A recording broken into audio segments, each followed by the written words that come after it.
चीन के नाम पर तुम नेता विपक्ष राहुल गांधी को बदनाम करते हो। चीन के नाम पर तुम न्यूज क्लिक पर रेड मारते हो और उस संस्थान को बर्बाद कर देते हो।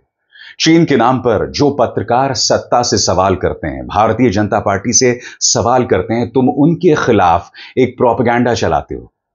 मगर चीन जब अरुणाचल प्रदेश को भारत का अवैध हिस्सा बताता है और चीन जब एक भारतीय नागरिक की तौहीन करता है, 18 घंटे तक उसे बेइज्जत करता है, उसे टॉर्चर करता है, तो किसी गोदी मीडिया वाले का खून नहीं खौलता। आपकी स्क्रीन पर दोस्तों ये हैं प्रेमा। अरुणाचल प्रदेश की रहने वाली हैं। जापान जा रही थी, शंघाई एयरपोर्ट में इन्हें रोक दिया जाता है।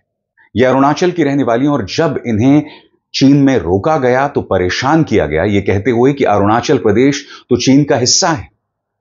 18 घंटे तक प्रेमा जो हैं वो चीन की गिरफ्त में रहीं, शंघाई एयरपोर्ट में वहां के ऑफिसर्स की गिरफ्त में रहीं।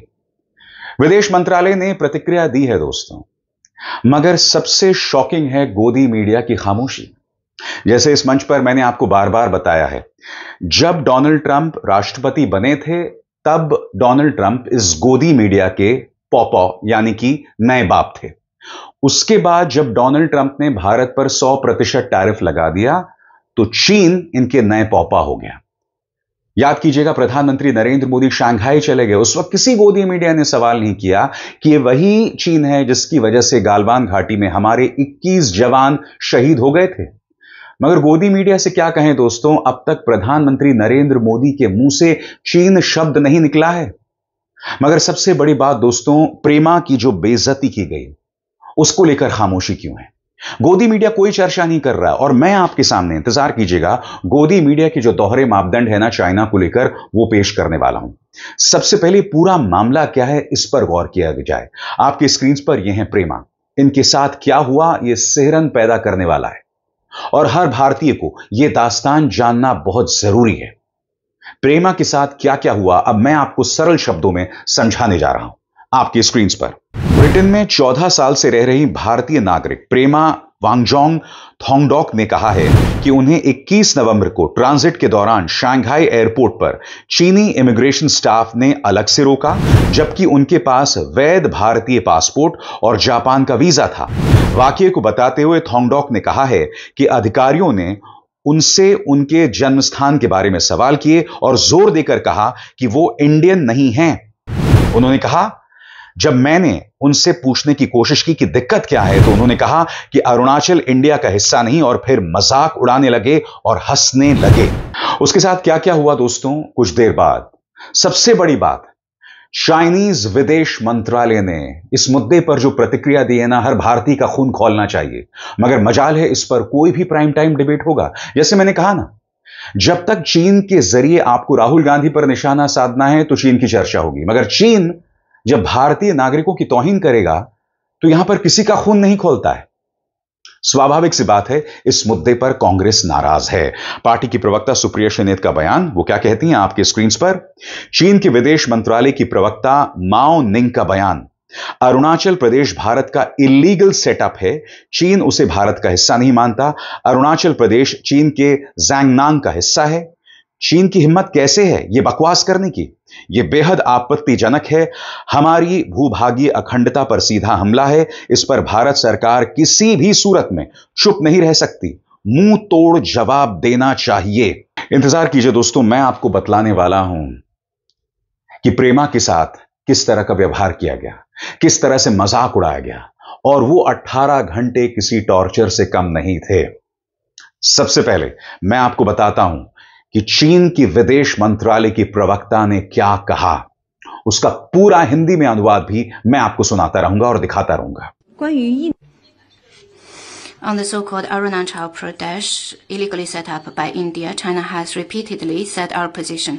Jiangnan is part of China's territory. China does not recognize the so-called Arunachal Pradesh, illegally set up by India. अब जाहिर सी बात है, विदेश मंत्रालय ने इस बात पर प्रतिक्रिया दी है। एएनआई के मुताबिक आपके स्क्रीन पर चीनी विदेश मंत्रालय के बयानों के बारे में मीडिया के सवालों के जवाब में विदेश मंत्रालय के प्रवक्ता रणधीर जायसवाल ने कहा, हमने अरुणाचल प्रदेश की एक भारतीय नागरिक को मनमाने ढंग से हिरासत में लेने के बारे में चीनी विदेश मंत्रालय के बयान देखे हैं, जिसके पास पासपोर्ट था और वो जापान जाने के लिए शंघाई इंटरनेशनल एयरपोर्ट से गुजर रही थी।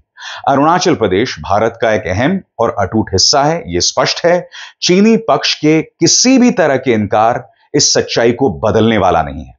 हिरासत का मुद्दा चीनी पक्ष के सामने जोरदार तरीके से उठाया गया है। चीनी अधिकारी अभी भी अपने कामों के बारे में सफाई नहीं दे पा रहे हैं, जो अंतर्राष्ट्रीय हवाई यात्रा को कंट्रोल करने वाले कई नियमों का उल्लंघन है। चीनी अधिकारियों की कार्रवाई उनके अपने नियमों का भी उल्लंघन है, जो सभी देशों के नागरिकों को 24 घंटे तक वीजा फ्री आने जाने की इजाजत देते हैं। सबसे बड़ी बात दोस्तों, इस मुद्दे पर भारतीय जनता पार्टी की तरफ से कोई प्रतिक्रिया नहीं है। कोई प्रतिक्रिया नहीं है। भारतीय जनता पार्टी ने इस मुद्दे पर कोई आधिकारिक प्रेस कॉन्फ्रेंस नहीं की। सही सुना आपने। मगर हां, अरुणाचल प्रदेश के जो मुख्यमंत्री हैं पेमा खांडू, उनका बयान सामने आया है। वो क्या कह रहे हैं आपके स्क्रीन पर? वो कहते हैं, वैध भारतीय पासपोर्ट होने के बावजूद उन्हें अपमानित किया गया, उनका मजाक उड़ाया गया, जो परेशान करने वाला है। अरुणाचल प्रदेश भारत का अभिन्न अंग है और हमेशा रहेगा। इस तरह का व्यवहार अंतर्राष्ट्रीय मानकों का उल्लंघन है और हमारे नागरिकों की गरिमा का अपमान भी है, ऐसा वहां के मुख्यमंत्री कह रहे हैं। इंतजार कीजिएगा दोस्तों, मैं आपको बतलाने वाला हूं भारतीय गोदी मीडिया के दोहरे मापदंड। चीन का इस्तेमाल या चीन का प्रयोग तभी होता है जब सत्ता से सवाल पूछने वाले पत्रकारों पर हमला किया जाए। चीन का इस्तेमाल तभी होता है जब राहुल गांधी पर प्रहार किया जाए, विपक्ष के नेताओं पर प्रहार किया जाए। चीन का इस्तेमाल तभी होता है जब संस्थाओं पर रेड मारनी हो या उनके संपादकों को आतंकवाद की धाराओं में जेल में बंद करना हो। अब मैं आपको बताने वाला हूं प्रेमा के साथ किस तरह की ज्यादती हुई। इसके एक एक शब्द पर गौर कीजिएगा दोस्तों, और जब आप इसके एक एक शब्द पर गौर करेंगे ना, तब आपको गोदी मीडिया की हरकत पर गुस्सा आना लाजमी है। प्रेमा के साथ क्या क्या हुआ, गौर फरमाएं। मिंट के मुताबिक चाइनीज इमिग्रेशन ऑफिसर्स ने उनसे कहा, तुम्हें चीनी पासपोर्ट के लिए अप्लाई करना चाहिए, तुम चाइनीज हो, इंडियन नहीं। उनका कहना था, एक महिला इमिग्रेशन ऑफिसर ने बिना कोई वजह बताए उन्हें लाइन से बाहर खींच लिया और बार बार कहा कि उनका पासपोर्ट और वीजा काबिले कबूल नहीं है, क्योंकि उनका जन्म स्थान अरुणाचल प्रदेश है। सबसे बड़ी बात, उनकी बेइज्जती की गई और नस्ल भेदी मजाक बनाया गया। थोंगडोप यानी प्रेमा का आरोप है कि इमिग्रेशन ऑफिसर्स और चाइना ईस्टर्न एयरलाइंस के स्टाफ दोनों ने उन पर हंसी उड़ाई और उनके पासपोर्ट की ओर इशारा करते हुए कहा, अरुणाचल चाइना है, इंडिया नहीं। उन्होंने कहा, यह बहुत ही बेइज्जती भरा और शर्मनाक व्यवहार था, इमिग्रेशन स्टाफ का भी और एयरलाइन स्टाफ का भी। वो आगे बताती हैं कि उन्हें ट्रांजिट एरिया में रोककर रखा गया बिना किसी साफ जानकारी के और बिना ठीक सुविधाओं के, और कई घंटों तक अपने परिवार से वो संपर्क भी नहीं कर पाई। अब मैं आपका ध्यान खींचना चाहूंगा कि चाइनीज विदेश मंत्रालय की प्रवक्ता ने क्या कहा। मानो वो भारत का मजाक बना रही हैं, मानो वो प्रेमा की तौहीन कर रही हैं। और सबसे बड़ी बात, विदेश मंत्रालय ने प्रतिक्रिया तो दी है, मगर अगर एक भारतीय महिला का इस कदर अपमान हुआ तो क्या हमारी प्रतिक्रिया और कड़ी नहीं होनी चाहिए थी? क्या हमें चाइनीज राजदूत को तलब नहीं करना चाहिए था? मैं सवाल पूछना चाहता हूं। मैं समझ सकता हूं कि प्रधानमंत्री हाल के दिनों में शंघाई गए थे। मैं समझ सकता हूं कि गोदी मीडिया रूस, चीन और भारत की तिकड़ी को पेश कर रहा है, मगर इसका मतलब यह नहीं कि चाइना हमारी तौहीन करता रहे, अरुणाचल को भारत का अवैध हिस्सा बताए। सीधा सा सवाल है और इससे बचा नहीं जा सकता। सुनिए विदेश मंत्रालय की, चाइनीज विदेश मंत्रालय की प्रवक्ता ने क्या कहा आपकी स्क्रीन पर। जिस मामले का जिक्र हो रहा है उसके बारे में हमें जो जानकारी मिली है उसके अनुसार पूरे मामले के दौरान चीन के सीमा निरीक्षण अधिकारियों ने कानूनों और नियमों के अनुसार जांच प्रक्रिया अपनाई। कानून का पालन निष्पक्ष और गैर अपमानजनक रहा।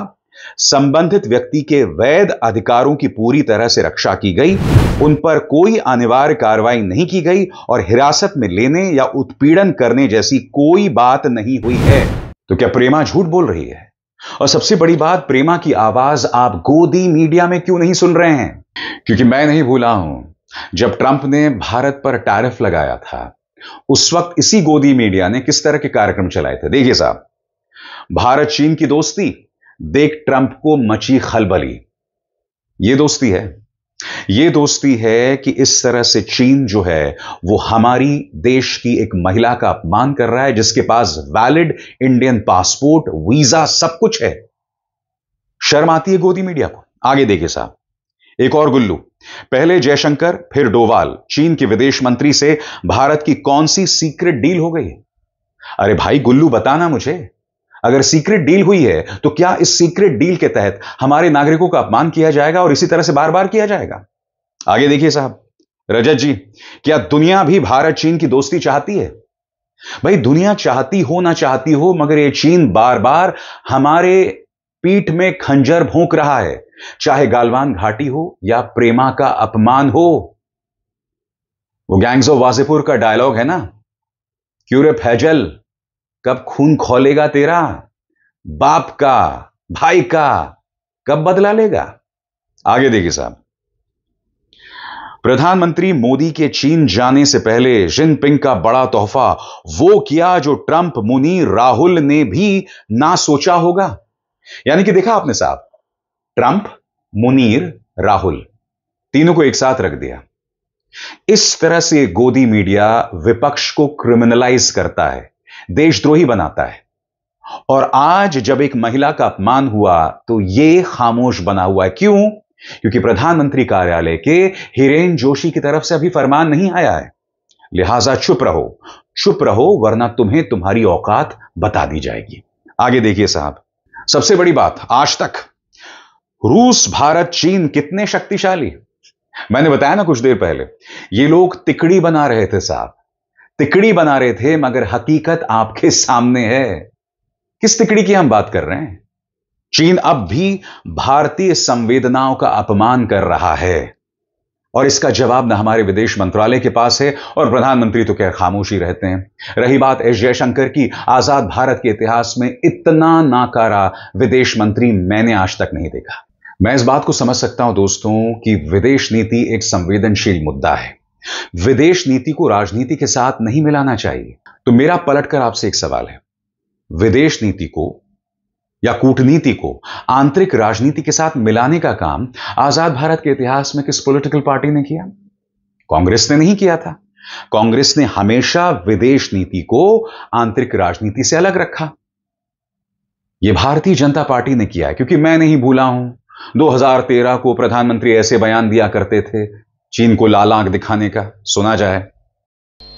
भारत के विदेश मंत्री चाइना गए और चाइना में जाकर के चाइना के साथ उनकी इन जो हरकतों के खिलाफ आवाज उठानी चाहिए थी, लाल आंख कर करके चाइना को समझाना चाहिए था, लाल आंख कर करके चाइना को समझाना चाहिए था, लाल आंख कर करके चाइना को समझाना चाहिए था। और 2013 के बाद उनके मुंह से कभी चीन नहीं निकलता है।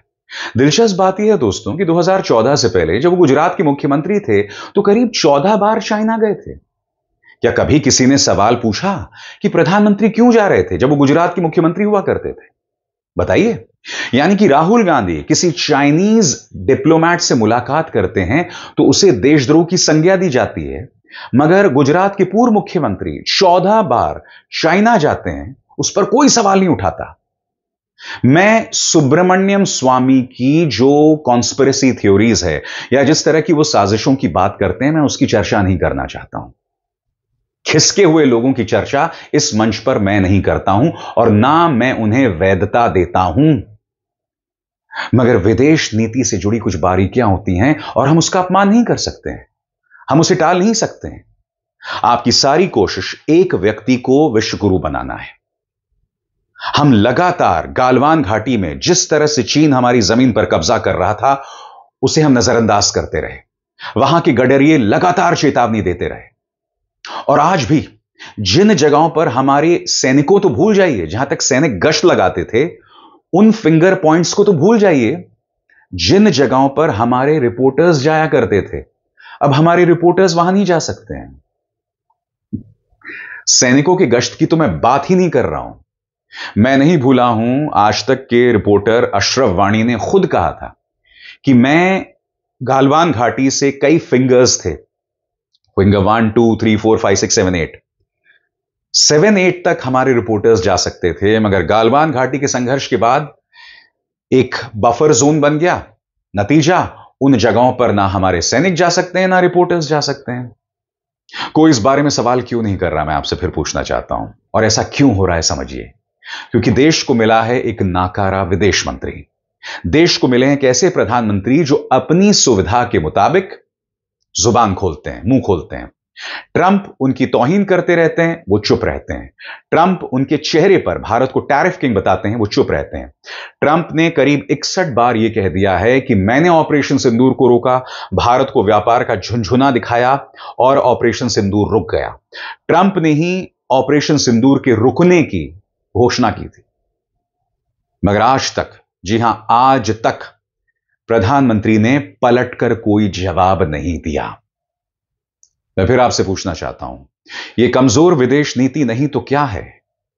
चीन जो कर रहा है, मान लिया विदेश मंत्रालय ने जवाब दिया, सलीके से जवाब दिया, मगर वो अर्जेंसी, वो असहजता, वो गुस्सा अब गोदी मीडिया में क्यों नहीं दिखाई दे रहा है?